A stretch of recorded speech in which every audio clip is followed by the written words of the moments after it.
So Sony announced the PlayStation 5 Pro about a month ago now, and after the entire internet basically saying it's massively overpriced and is pretty pointless and you should just get a PC, that's basically what the entire internet said. But realistically, is it that bad? And I'm going to let you know. Now, no one at the moment can actually tell you a definitive answer whether the PS5 Pro is actually that much better than the PS5, because no one's got one yet. People have had some slight tech demos in a very controlled environment where you've had certain games where they look brilliant compared by the PS5 and the PS5 Pro. However, in real life, people actually getting their hands on normal retailed models of the PS5 Pro, no one's had the opportunity to see if there's actually that much difference. I personally think it's going to be better than people think, but it's not going to be for everyone, and I don't think it needs to be. One thing that I'll never understand that people get so mad about is that I don't understand the problem with there just being another option on the market for a console for people to buy. Just because Sony released the PlayStation 5 Pro, or at least announced it at 700 quid, doesn't mean to say you have to buy it. You can still enjoy the PS5 as it is, you can still buy PS5s, you can still enjoy the PS5 that's already around right now. However, if there are people out there, which there are, that want to be able to play much higher fidelity games at higher FPS, and you know what, are willing to pay a little bit more, and still have that convenience of console in terms of being able to load it up, it just works, you don't have to faff around with any settings, download drivers, set things up.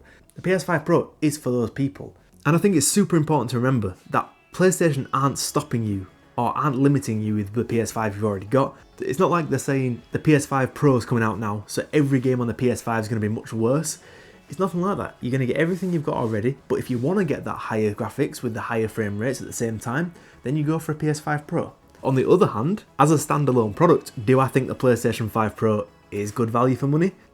I don't think it's as bad value as people are making it out to be. I definitely don't think it's good value by any means, but I think, if you break it down a little bit, it's not awful, but it's not great. Most people shouldn't buy it. However, for what it is, it's not the worst thing in the world.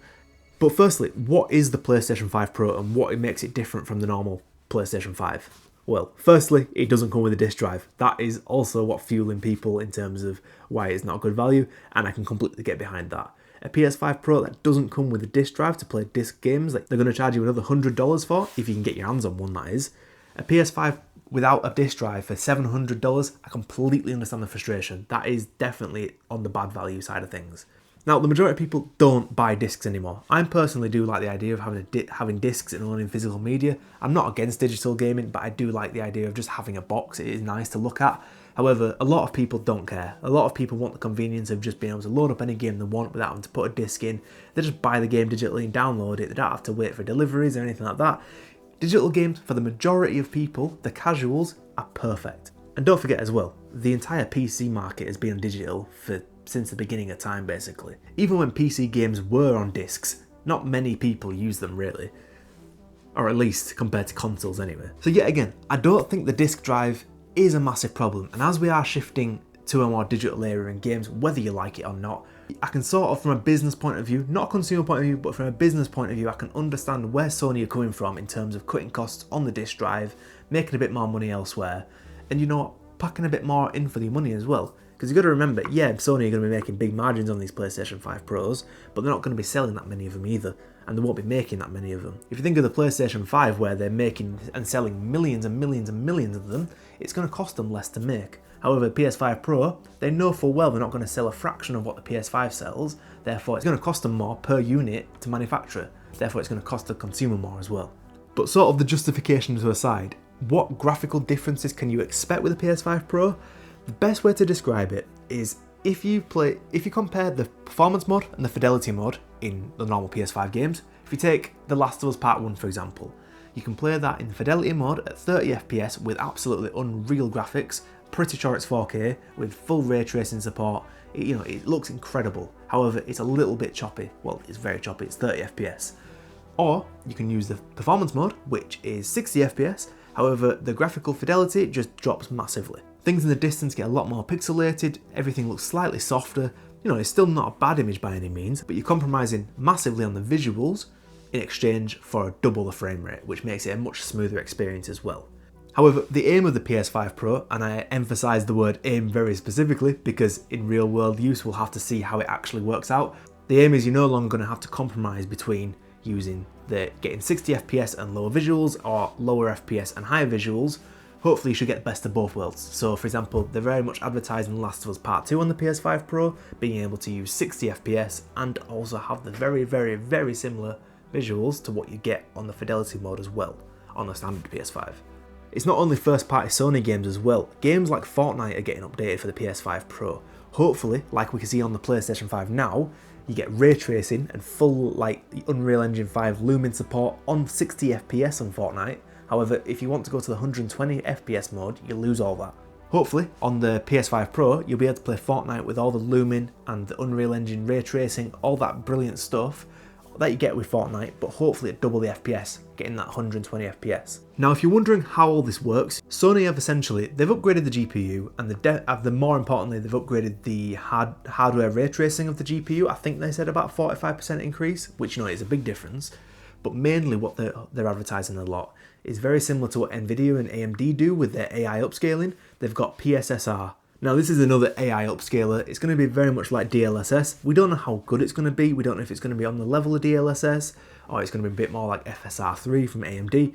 We're not too sure yet. However, in real life, we'll go find out. And I think for the casual user, it's going to be very good, because on PC at the moment, DLSS is an absolute game changer. Unless you're comparing two images side by side when you're using DLSS and you're not using DLSS, you can't tell a difference between the visual quality, or at least it's very difficult to, unless you're really looking for it.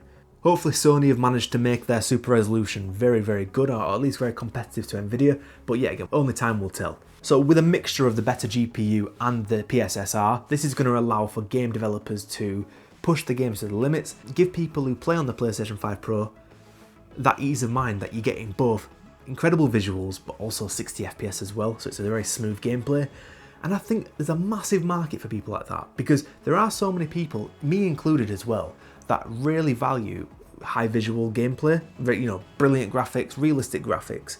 You don't have to be a PC gamer to want good graphics. But me personally, I know when I turn my PC on and I've got an RTX 4080 Super in my PC, that's probably going to be more powerful on paper than the PS5 Pro. Well, it definitely is, but also PS6 as well, probably. But you know what you don't get with a PC?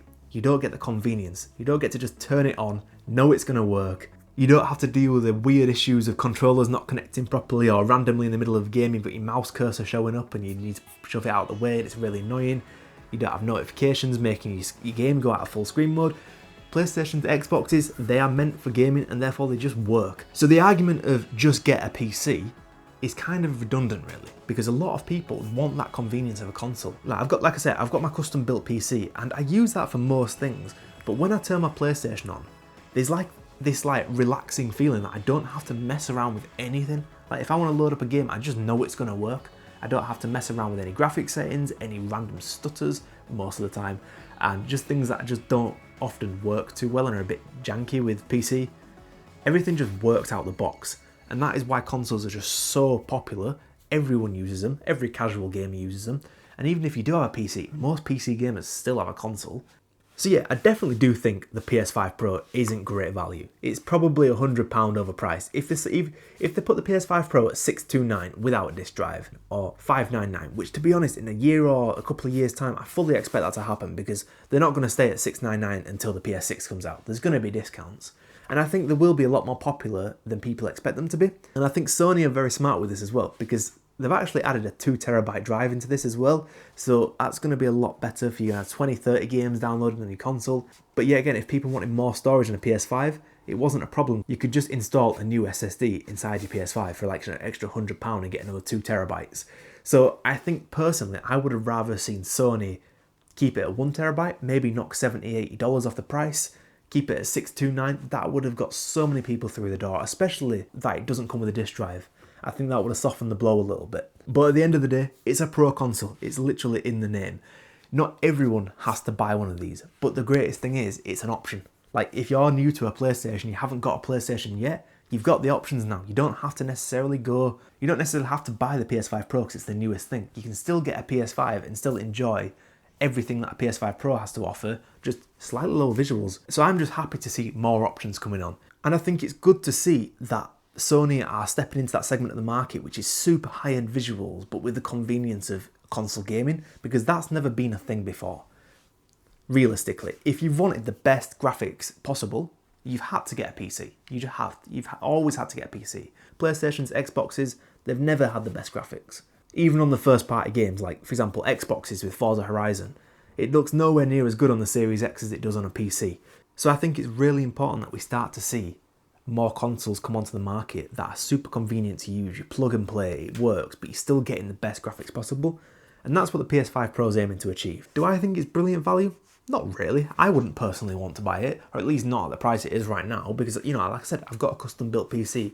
I'm happy with that. However, there are a lot of people, like I said, there's a lot of people out there who will buy this and will enjoy it very much. But that's going to do it for today's video. Let me know if you'd agree with me down below, or you disagree. Let me know. I will see you next time. Goodbye.